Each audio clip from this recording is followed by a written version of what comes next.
السلام علیکم ناظرین، آپ دیکھ رہے ہیں نیشنل نیوز HD۔ میں ہوں محمد ارسلان اور نظر ڈالتے ہیں آج کی اہم خبروں پر۔ ناروال سے نمائندہ محمد فاروق کی رپورٹ کے مطابق ڈپٹی کمشنر آفس میں یوم پاکستان کی مناسبت سے پرچم کشائی کی تقریب کا انعقاد کیا گیا۔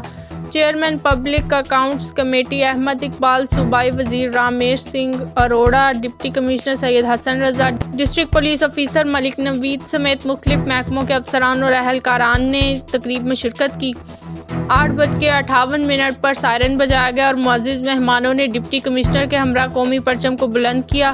اس موقع پر سول ڈیفنس، ریسکیو اور پنجاب پولیس کے چاق و چوبند دستوں نے قومی پرچم کو سلامی پیش کی۔ تقریب سے خطاب کرتے ہوئے chairman public account committee Punjab Ahmad Iqbal کا کہنا تھا، 23 مارچ کا دن تحریک پاکستان میں ایک اہم ترین سنگ میل کی حیثیت رکھتا ہے۔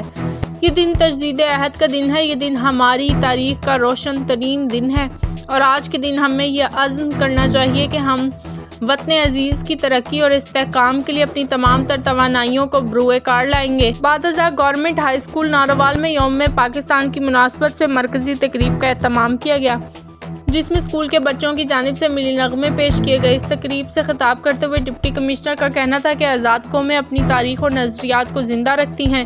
23 مارچ 1940 کے دن بر صغیر کے مسلمانوں نے تاریخ کا دھارا اپنے حق میں موڑنے کا عزم کیا تھا اور پھر قائد اعظم محمد علی جناح کی زیرک قیادت میں 7 سالوں میں حصول وطن کے خواب کو شرمندہ تعبیر کیا۔